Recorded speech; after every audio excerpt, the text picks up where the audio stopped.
I have been working within the e-commerce industry for about 25 years, so hopefully I have gathered some knowledge in this time. I just wanted to say a few words about Viskan. We are an e-commerce platform. We are mainly targeting retailers and brands, but we also have a special niche when it comes to subscription, which is a very interesting thing for the future when recurring models and so on are very hot. So we were, of course, very pleased, and when Stendahls reached out to us and said that we are interested in your platform and the offer that you have. So I think we share a common aim for like high quality deliveries. So and here you can see a couple of our customers, as you see, retailers, brands, and also subscription companies. So let's start. What is the problem? What is the challenge when you are going to choose a platform to base your business on? Well, I would say that there are, of course, several challenges, but one of these challenges is that it can be quite a complex process. So if you have this process and you make it too short, you might end up with the wrong choice if you're too shallow in your assessment. But also, if you put too much time into choosing the platform, you might end up with paying more for the theory and the process than the actual implementation of the platform. So hopefully, when you do this process, there are several different ways of doing this, but you can find the sweet spot in between where you choose, where you have the right amount of time for choosing platform. It's also very hard today because everything is changing so fast. So choosing tech today to solve tomorrow's problems, as it says here, it's a very, very big challenge, because what you want is that you want to choose something that you also can use for 3, maybe 5 years, maybe 10 years in the future. And also on the Nordic market, and just in Sweden, there are approximately 35 platforms to choose from smaller platforms to very big platforms, international platforms like Shopify and so on.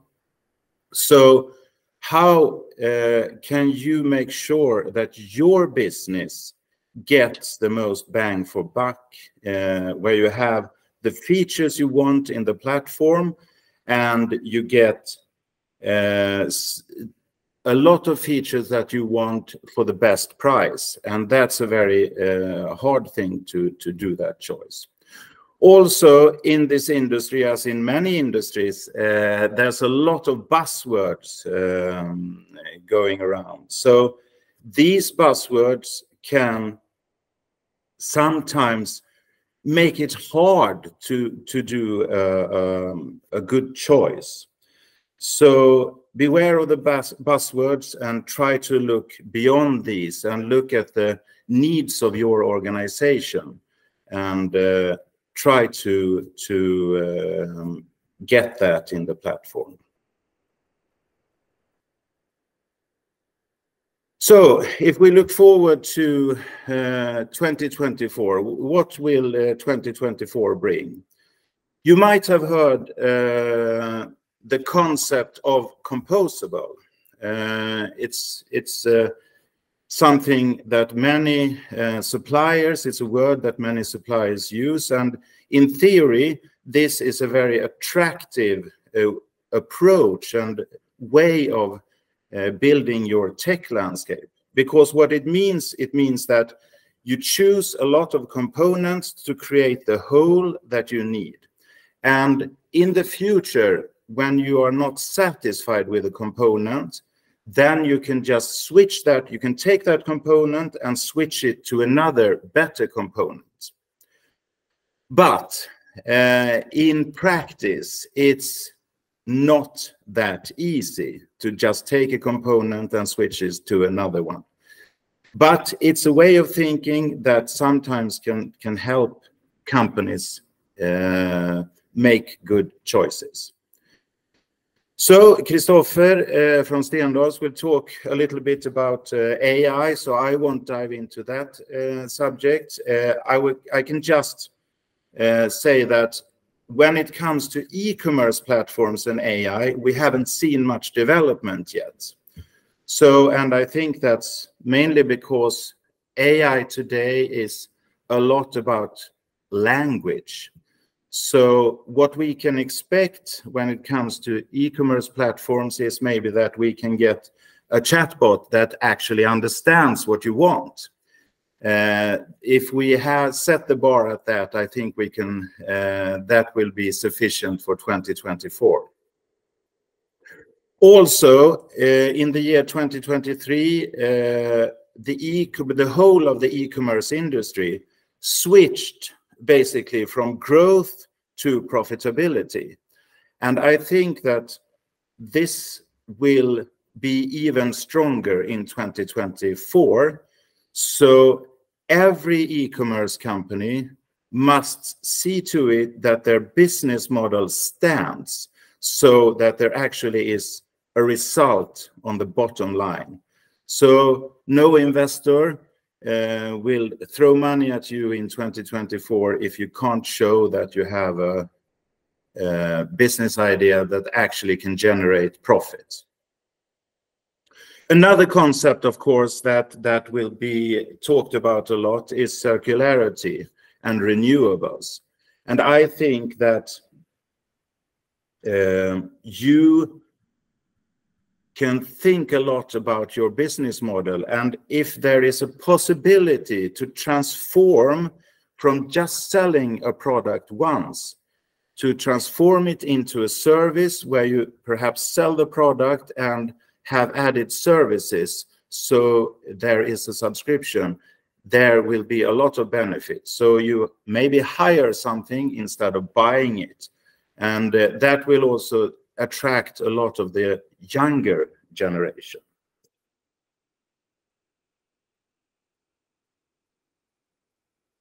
So far we have talked a little bit about challenges, and now I'm going to get to the part where I will give some advice on what you should think about. And many companies, when they go about, they talk about, okay, now we're going to switch platforms. We are going to look at which system is the best for us. And I think that many times they overdo it. So, and that's the reason for that is that the supplier is equally as important, if not more important, than the system. And the reason for that is that a good supplier can cover for failures of a system. But if you have a system that is very good and a bad implementation of that system, it doesn't really matter if the system is good.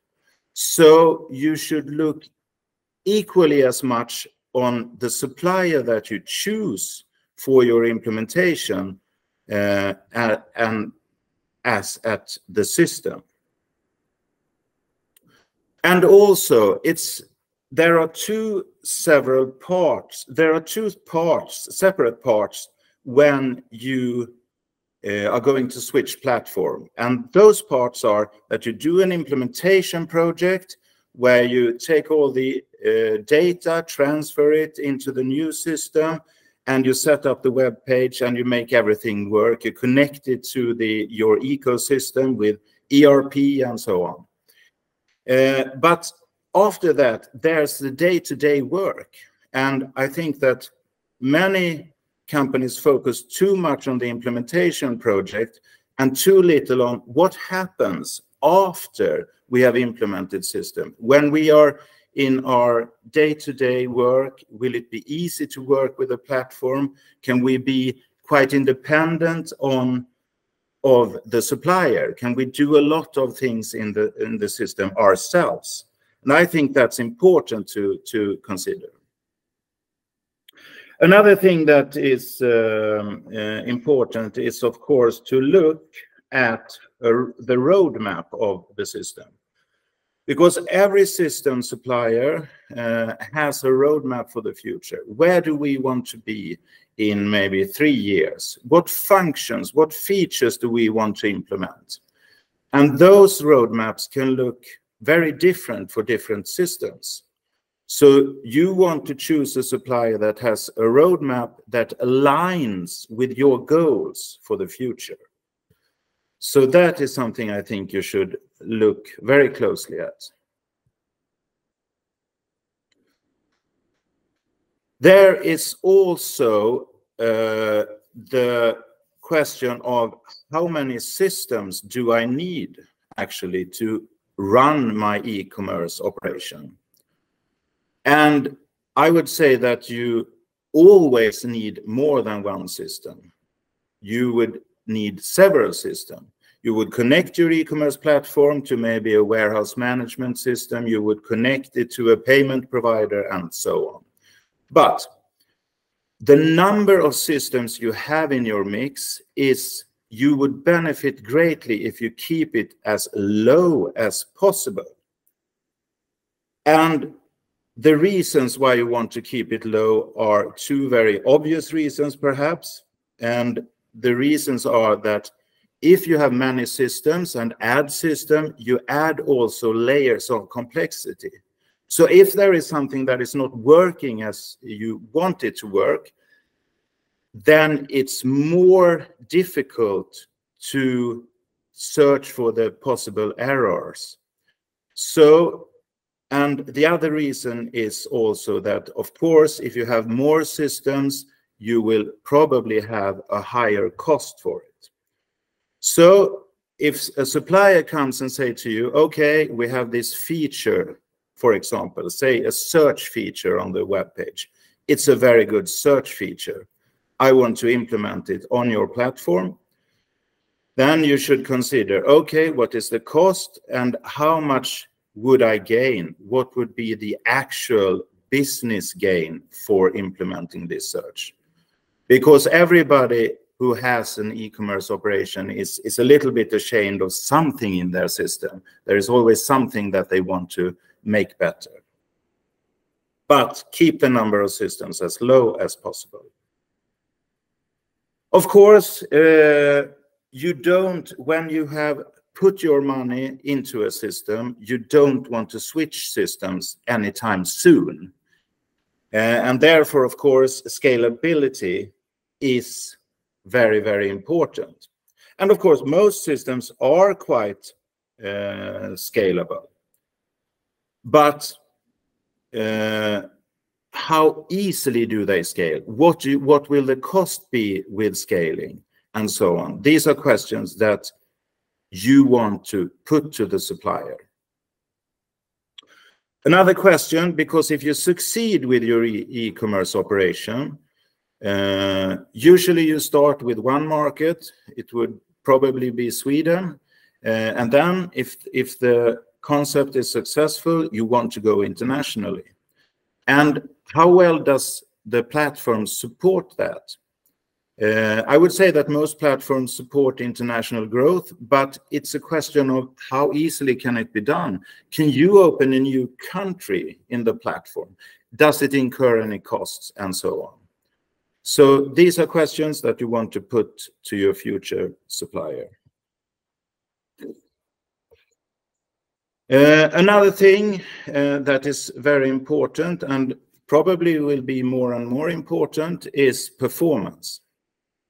And there are, of course, many aspects of performance. To name a few, it's like perceived performance is how a visitor on the site perceive that the response time is on the site. It differs a little bit from the actual response time. So if you have if you're running PageSpeed Insights or something, and it will tell you some numbers, but the perceived performance of the visitor is perhaps the most important. So that, and usually it's somewhere between 200 and 400 milliseconds. Then the user or the visitor to the site will not perceive it as that there is a delay on the site. So you would want very fast response times in your platform. And I would urge you to get the supplier to demonstrate this. Also, one thing, and I think we at Viskan, especially since we are very focused on the retail industry, one thing that we have been talking about is omnichannel. We've been talking about it for maybe 10 years, but I would say that it's more important than ever. And even if you don't have physical shops, you would probably want to sell on marketplaces. You would probably want to have a connection to Google Shopping or social media or other channels. So today, omnichannel is a reality. It's not just something that you have if you have physical shops. I guess that Stadium, Granngården, Systembolaget, and several others would agree that security is quite an important issue. And I would say that security and availability of the platform, uptime, will be even more on top of the agendas for the future. Because I don't think that these ransomware attacks and these DDoS attacks or whatever will be fewer in the future. So this is a question that, and of course, every supplier works somehow with security. But I would urge you to go to your supplier, say that, okay, how is your day-to-day work with security? Because nobody can be 100% protected from attacks, but you could work more or less in your day-to-day work with security.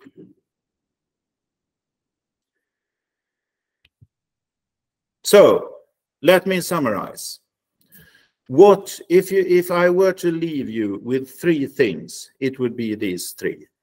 When you think about choosing a new platform, go beyond the buzzwords and focus on that the platform actually uses modern tech. So, and what does it mean with modern tech? What are the benefits? The benefits are, of course, that it's easier to maintain the system. It's easier to connect the system to the surrounding systems. So to have a platform with very good APIs is very, very important for the future. And then as a final bullet, I would say that when there is sometimes the question whether you as a potential buyer of a platform are going to specify your needs, or if the supplier is going to tell you, we have all these features to choose from. But I would say that it always starts with a company that wants to choose platform. And you can't have like 150 bullets that you want to check. I would say focus on 5 to 10 of the features that are most important to you, and ask the supplier to demonstrate these features, demonstrate that they actually work and that they work for you. So you make deep dives on those features, on those functions that your business needs really badly, and you focus on these and you get the supplier to demonstrate that. So these were my 3 things that I want you to take with you when choosing a platform. Thank you, and I will leave now the word to Christopher. Thank you, Fredrik. Interesting stuff. Hello, everybody. Christopher here from Gothenburg and Stendahls. I will see if our technology is hopefully working. There we go. And let's go. Please say yes if you can see my screen. Yes. Awesome. All right, good. My name is Christopher. As I said, I work as an AI strategy lead. I work daily to create and build a solution driven by AI and different types of related things. I will talk today about this, and I will try to incorporate how we could generate business value, because this is, of course, core when we invest in technology in relationship to e-commerce. I'm happy to be here. This is kind of a common feeling for me in the last years. I have a design background. I'm a strategy background, so I'm not one of the smart machine learning people, but it's still mind-blowing what you can do with a large language model like ChatGPT or similar. And it's also really important to understand that this is just not something that you chat with or something. It's something that can really power your processes and your business. And I will try to answer some of these things. There's a lot of AI talks. You go onto LinkedIn and you will get bombarded. But we will at least go through some basics. I think it's a good thing to have some domain knowledge. We will talk about generative AI and in relationship to e-com, and also some fantastically fun things like legal aspects, which is always good in the morning to talk about. It's a bit of a jungle, and we will at least give you some pointers. And I just wanted to give us also grounding where we are. GPT-1 launched in 2018. I was using it to work with large amounts of data when doing data analysis, and it was really useful. We had ChatGPT last year, or 2022. It was basically a really great user interface on top of a new great model, language model, and it kind of had an insane adoption. And I would say we are around this part of the, this is a classical adoption curve where we see people adopting to new technology. And we are seeing the launch of Microsoft Copilot and Google Duet, among others. Later down the line, we will see autonomous AI, which is more like agentic AI that you don't have to query on stuff. It will replace tasks and so on. It will later down the line, and it will become even more disruptive, if you ask me. And at some point, we will have a saturation point. But what I want to say with this, that we kind of have reached the iPhone moment of generative AI, and it's kind of the where expectations is raised, where we are starting to see users engaging in Excel and in Word and in Gmail, and they are seeing that this model or this technology can draft the email. It can provide me with insights from my spreadsheets, and it will also increase the expectations on your services. Like they might expect to be able to chat with your site, or they might expect other things related to generative AI, and I think it's good thing to know. And going back to what's a language model? A language model is the thing that drives ChatGPT, for example, and it's really a powerful thing. It's language based, of course, and natural language, but I think this is a good explanation of what the power it houses. It's if you can explain something to someone in words, what you're looking for, then and how it should be done, then you probably can automate it with the help of a language model, and that's kind of powerful thing. And you probably all know this, but let's at least touch on it. You can process a large amount of information and get relevant or salient information out from it. You can instruct it to do things, and you can chat and ask questions on topics, generate content on topics, list ideas, perspectives, and you can also convert text to an understandable language. Like if you talk accessibility, I think this will be a really important part of that. Translations, programming, and development things, of course, and debug and so on. And this is, I think, a thing that I really want to emphasize is that you can tap into the intelligence and knowledge from a language model. You have the whole, I mean, you have the whole human civilization's knowledge baked into this thing, and you have access to it, and it can reason, and it's really a strategy in insights machine. Especially if you take GPT-4. Coming GPT-5 will probably be better, we'll see, but it's really insanely powerful. You can use it to do analysis of things. Either ChatGPT or Microsoft Fabric, for example, is a great service, I think, that you check out. But if you can, try ChatGPT. Throw an Excel spreadsheet at it, or of course, use Copilot if you have it, and ask query questions, and you will get great insights. There are some best practices, of course. I will go to those also, but you would want to ground your data to the model.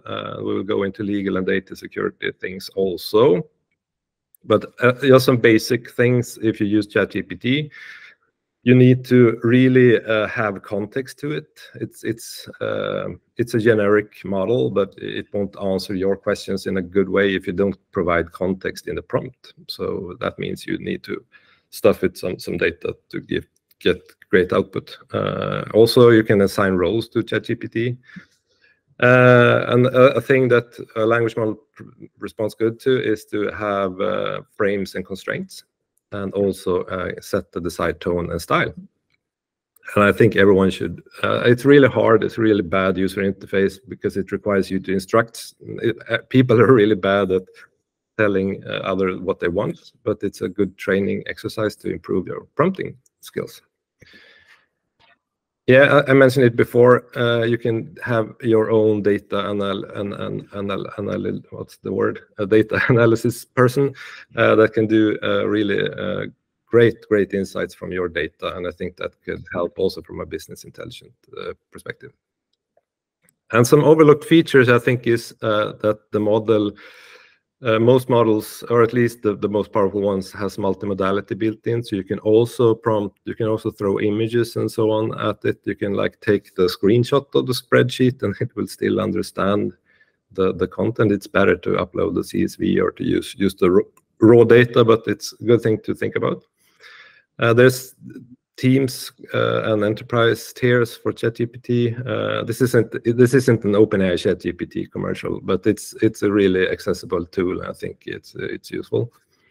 And also the new Assist API from OpenAI is really powerful.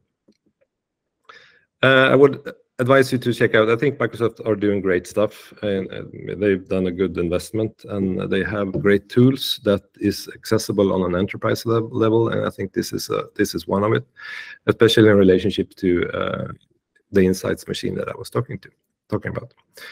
And it also integrates with Microsoft 365 apps and so on. But so check that out if you're into business intelligence and want AI-powered intelligence. Again, it's also built into Excel and other parts of the ecosystem where you can get these insights. And I want to also emphasize again, I think AI-driven decision-making will be really central in all or most businesses, and I think it's a big factor in business success. And also from a competitive aspect, coming years, I think we will see probably on the state level, states falling behind that is not AI-driven in their decision-making.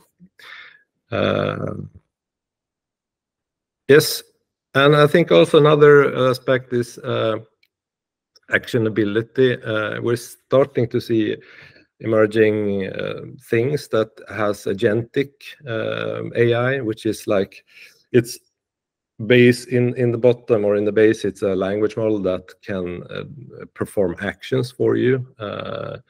And it's this is a device that's coming. It's been really hyped. You might see in it. It's Teen Engineering Design, a really great design Swedish company that's done the design. And it's a large action model. And it's basically you can tell it to perform actions on your behalf. And this will probably be really core in like personal assistance. And you will probably get Christopher as a service at some point. So you. You don't have to talk to the real me, but I think this is a thing to look out for. And from an e-commerce perspective, you will probably have these AI agents going through your user journeys and buying things, and you might want to prepare your technology for it in the coming years. All right. An agent is basically a large language model with memory and planning skills, and you also provide it tools.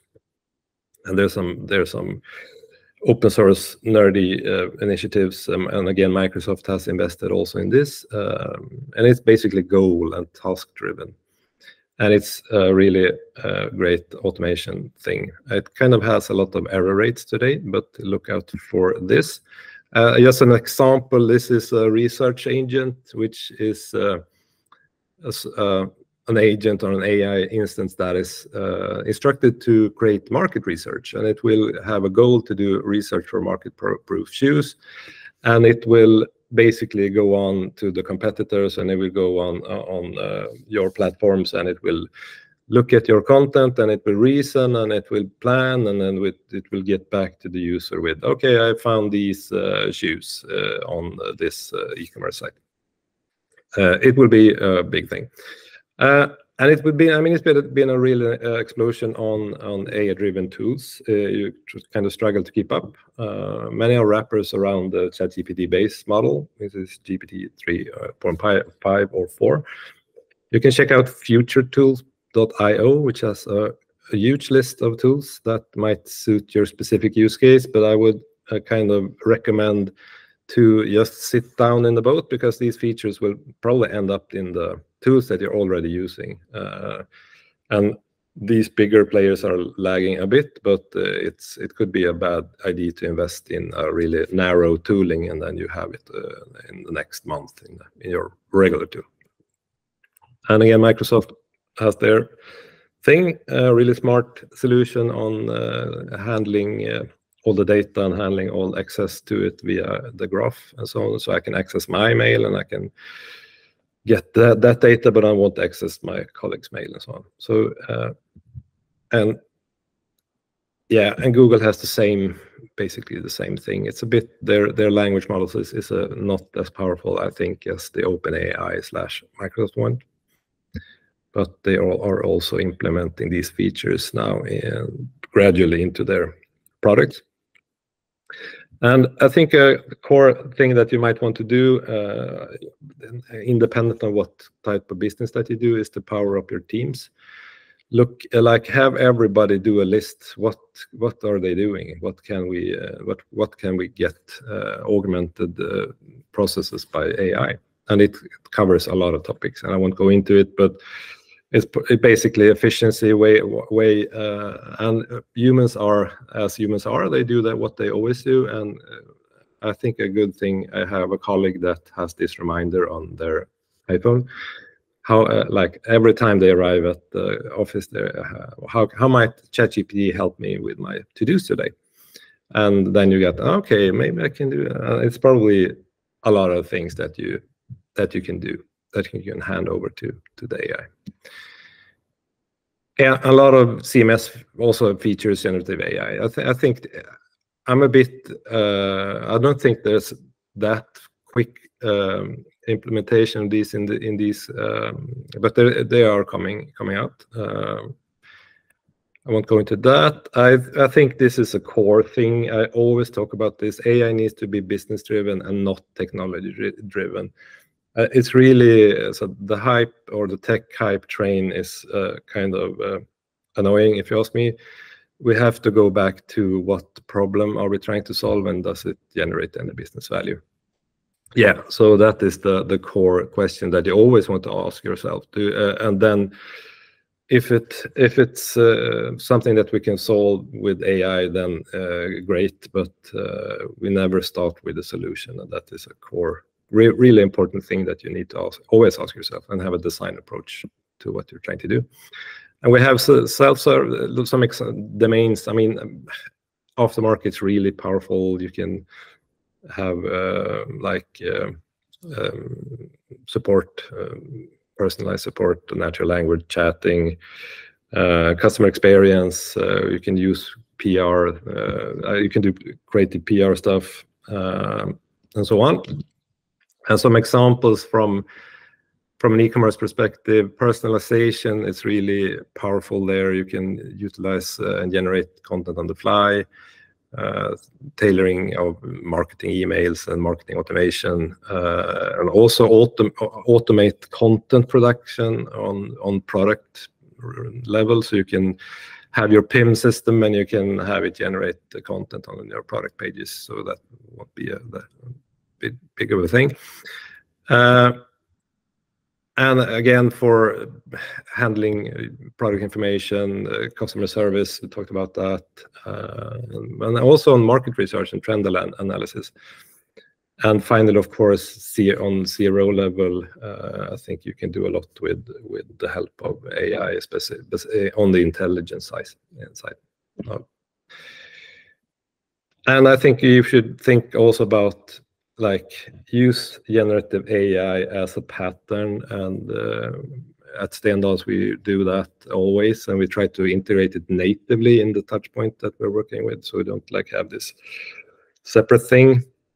You can also tailor your own language models to do very specific tasks for you. Now we're into machine learning and so on, but you might have you can generate images or generate content based on your specific needs.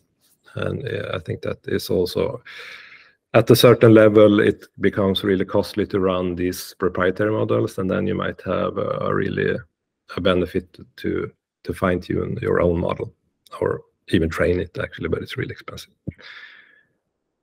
Just some inspirational patterns that we sometimes utilize at Stendahls. It's like the new site search. You can converse instead of just keyword searching. Google and Bing has already started to adding that to their services. Product guidance.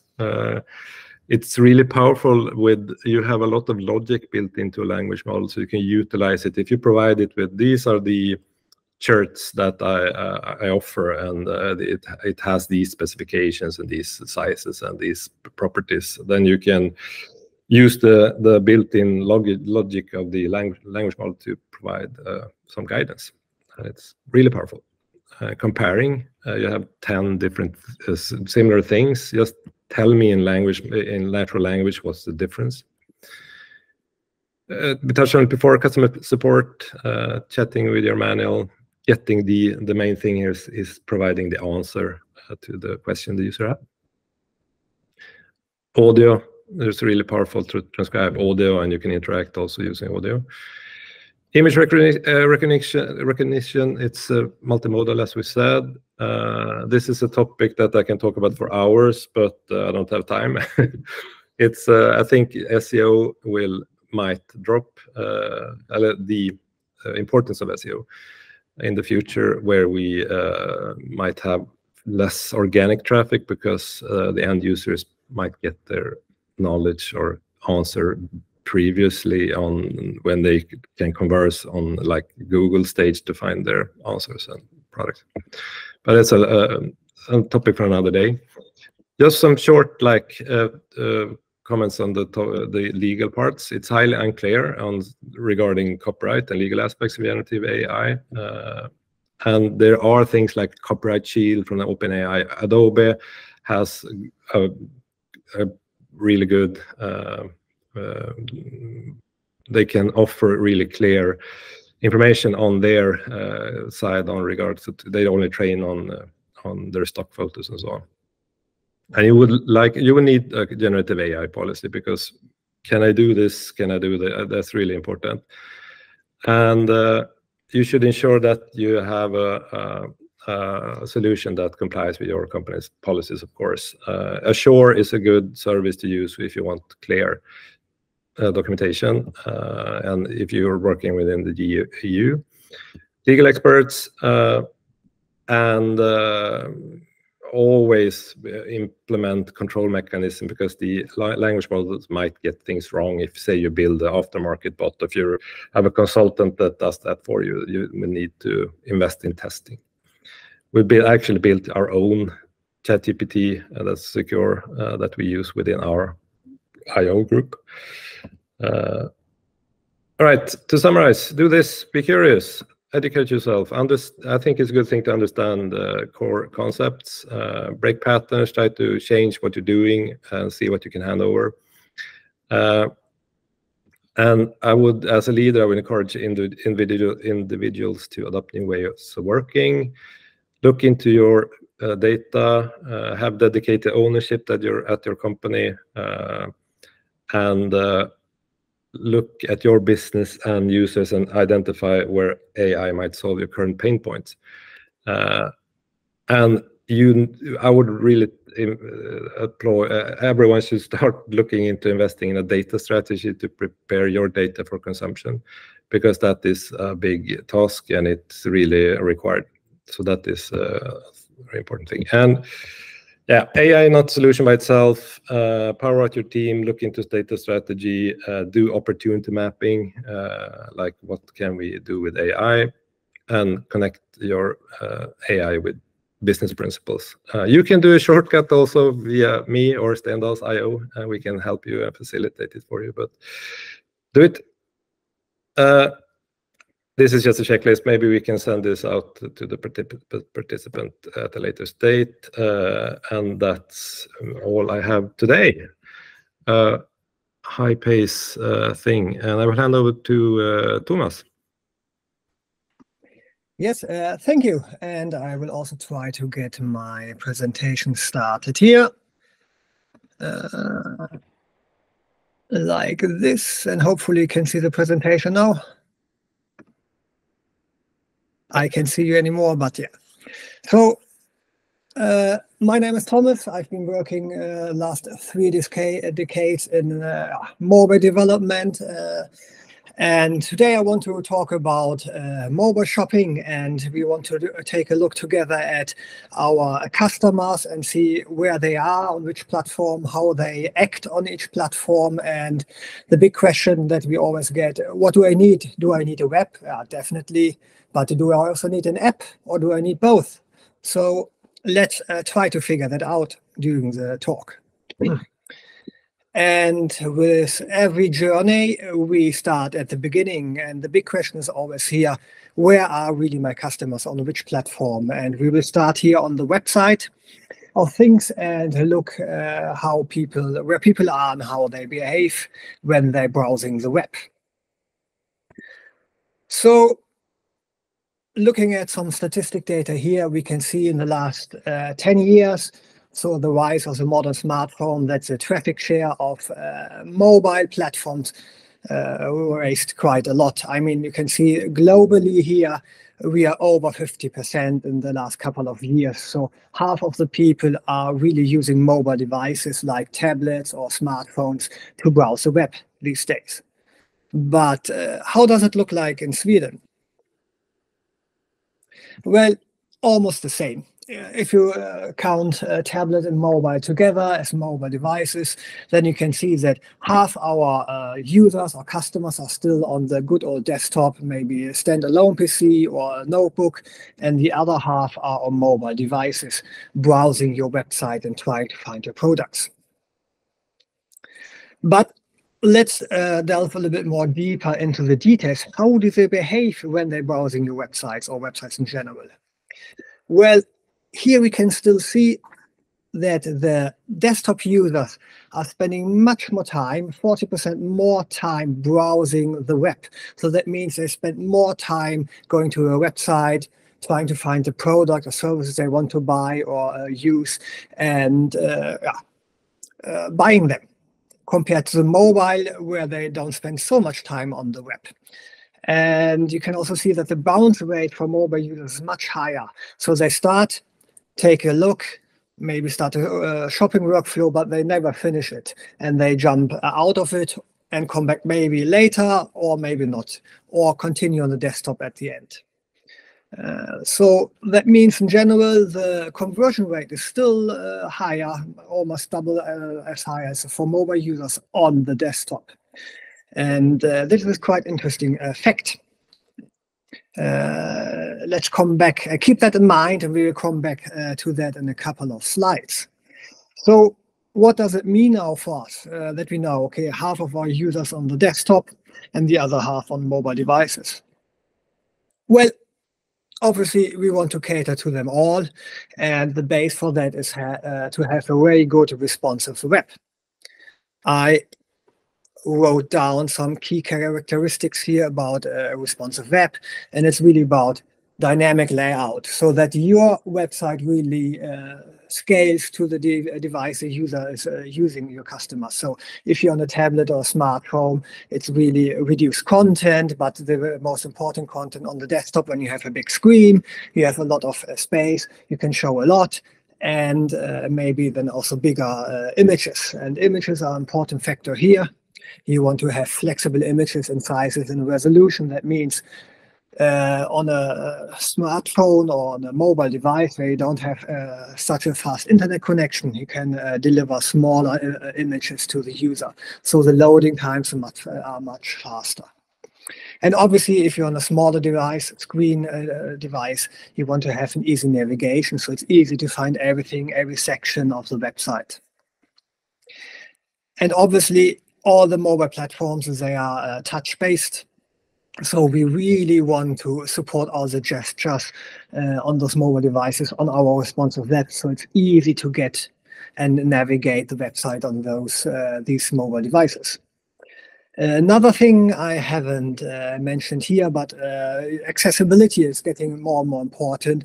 And as you probably know, next year, 2025, the European Accessibility Act will be in place. So some websites need to support accessibility to a specific level.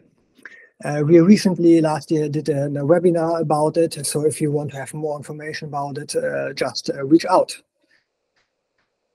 So in general, we can say responsive web, a good responsive web is really the baseline you should have. If you would do one thing only, then it's really your responsive web.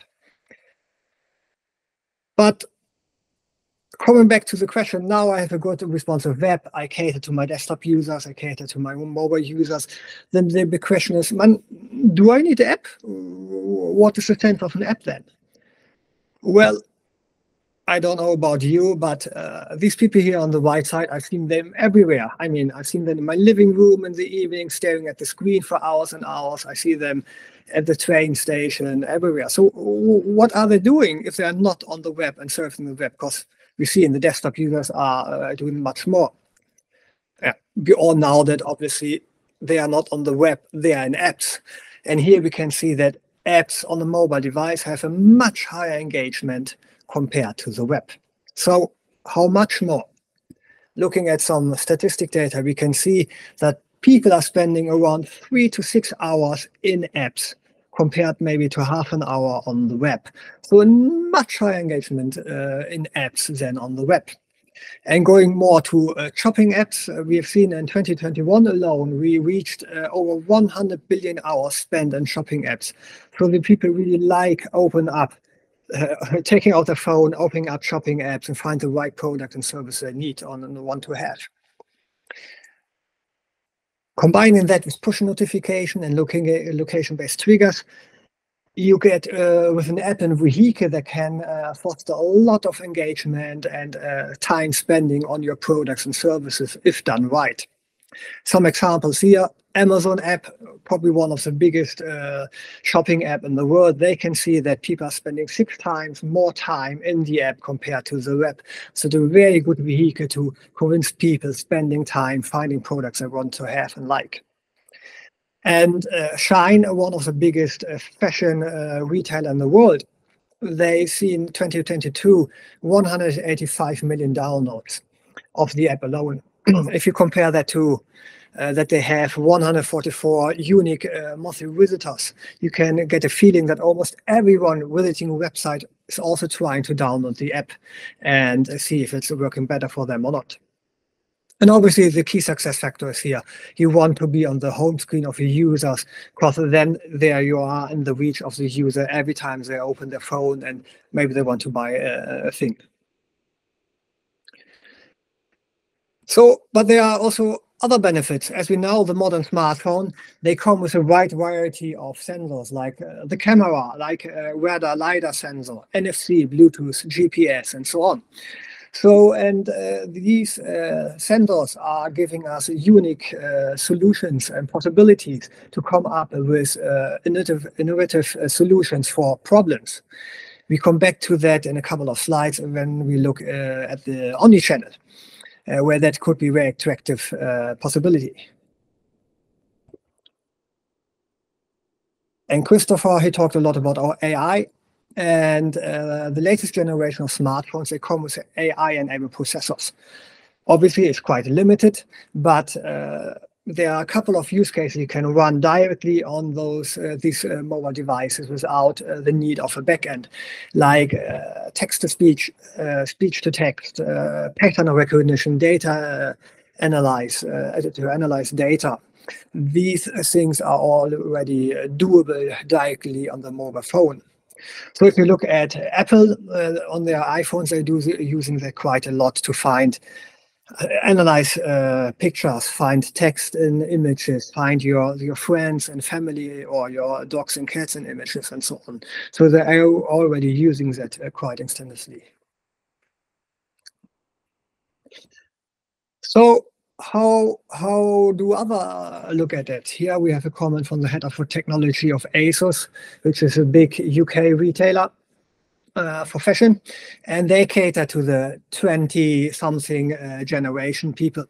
So they see it, they want to have a place that is inspiring, engaging, and entertaining for the people, and that they want to offer something that the people want to come back and explore.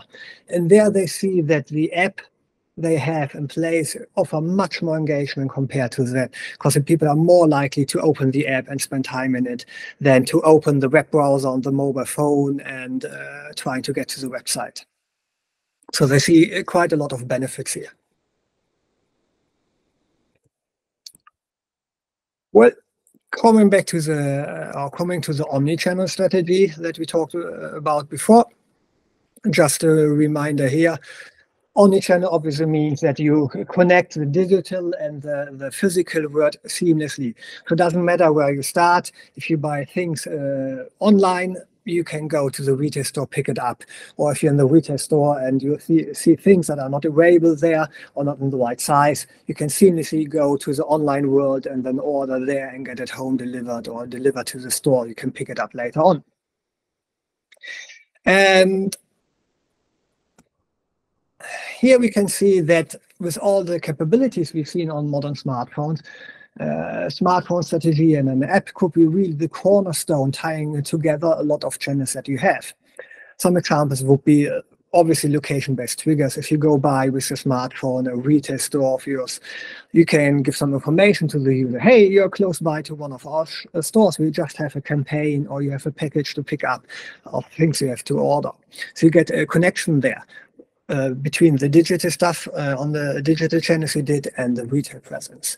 Another example could be that you're in the store and you're buying pants and they don't have the right size, that you can just get out the app, scan the barcode of the pants, and then you're directly on the online shopping where you can order the right size and get it home delivered to you.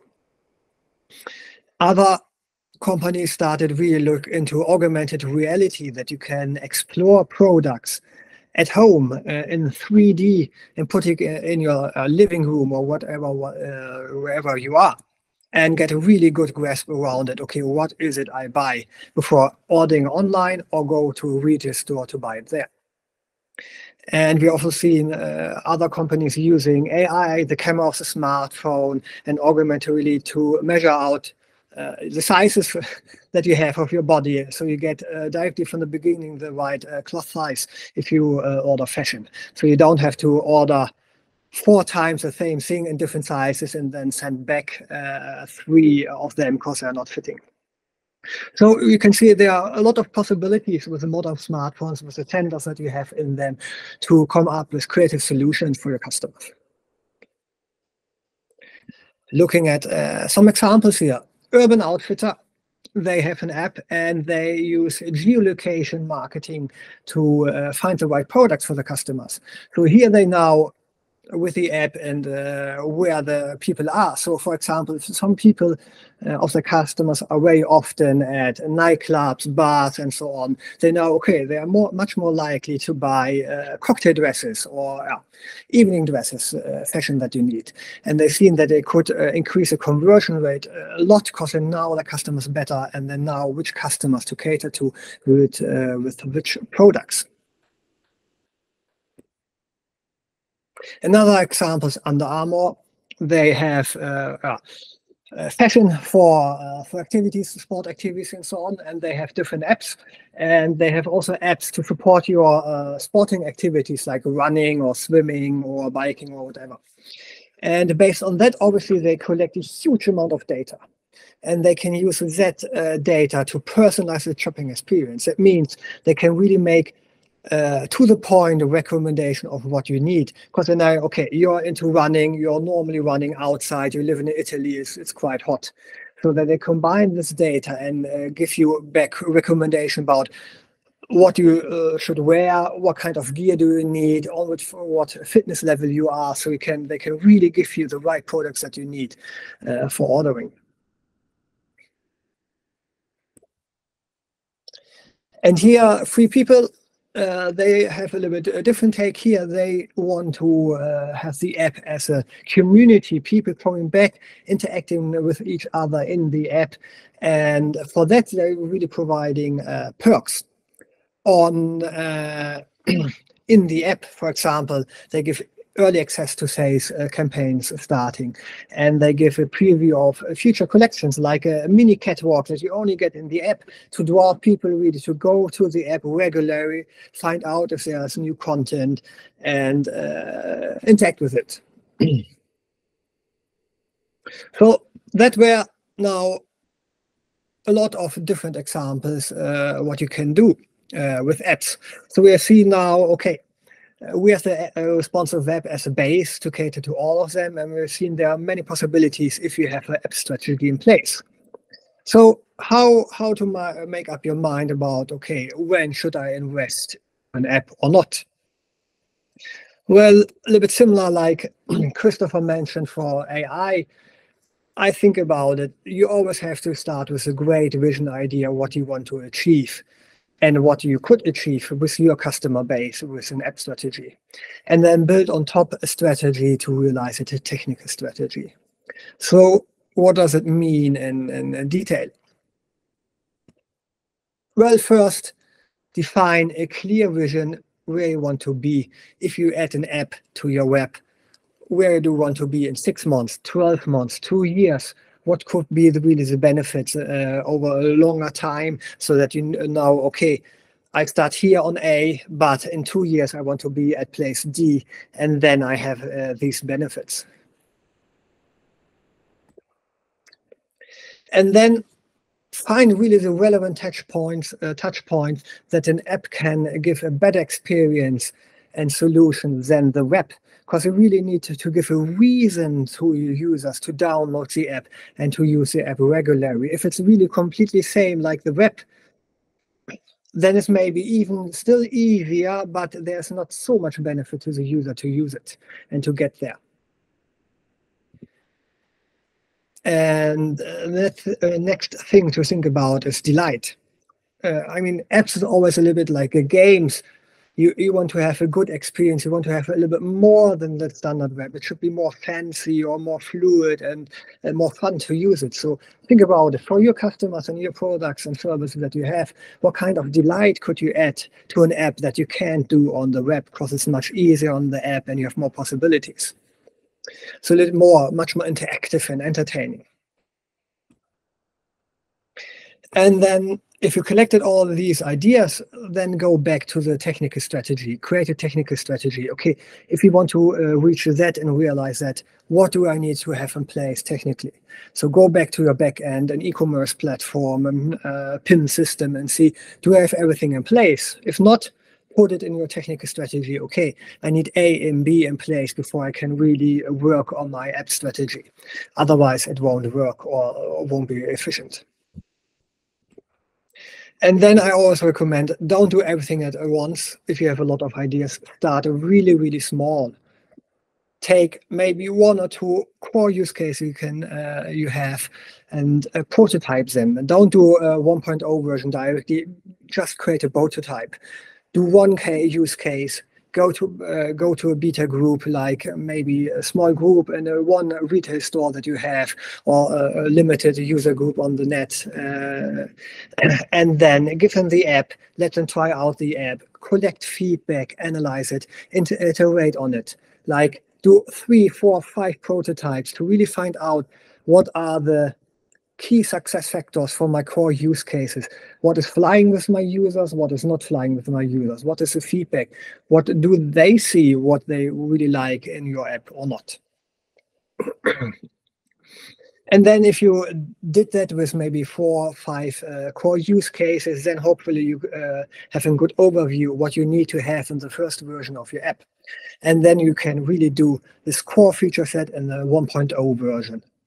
And then the same pattern is there. Do a 1.0, get it out there, the people use it, collect feedback, collect data, and then iterate, find out, okay, what is the next step I have to do in my app strategy. And another reminder here, always remember, a bad app can be worth no app at all. So if you don't, so we all know that there are some apps out there that are only stitching together some websites and web views, and it's really cumbersome to navigate, and the experience is not good, and the loading time is really long. So then it's probably not a good to invest in app, because the people are getting more annoyed than they are happy about these kind of apps. So as always, an app strategy costs money. Nothing is for free. So we really have to think about it. Okay, do I add a lot of value to my customers? Do I make the life easier and more fun if I add an app? And if you really don't have a grasp around it at the moment, then it's probably better to invest in a good responsive web to cater to desktop and mobile users before investing money with a bad outcome. So this is my takeaway in how I normally think about it, when and how to invest in a mobile strategy. And that's everything I had for today, and thank you. And I think we are going back to questions. Yes, we almost kept the time on the presentations, which is that's usually the most tricky part. If you have any questions, I haven't received anything in the chat during the presentations, but if you have any questions, feel free to write them now. We will send out a link to the recording afterwards as well, of course. I think that we should also incorporate the decks that we had in that as well. The next webinar we will hold together will be at the end of January, where we will talk about accessibility in e-commerce websites. So keep an eye out for that as well. It doesn't seem like we're getting any questions in the chat, so I think that we should say thank you for today, and see you guys next time. And thank you especially to Thomas and Christopher for sharing your knowledge with us, and we're looking forward to a fruitful cooperation in the future. Thank you. Thanks a lot for having us. Have a great Thursday. Bye. Thank you, guys. Bye-bye. Bye.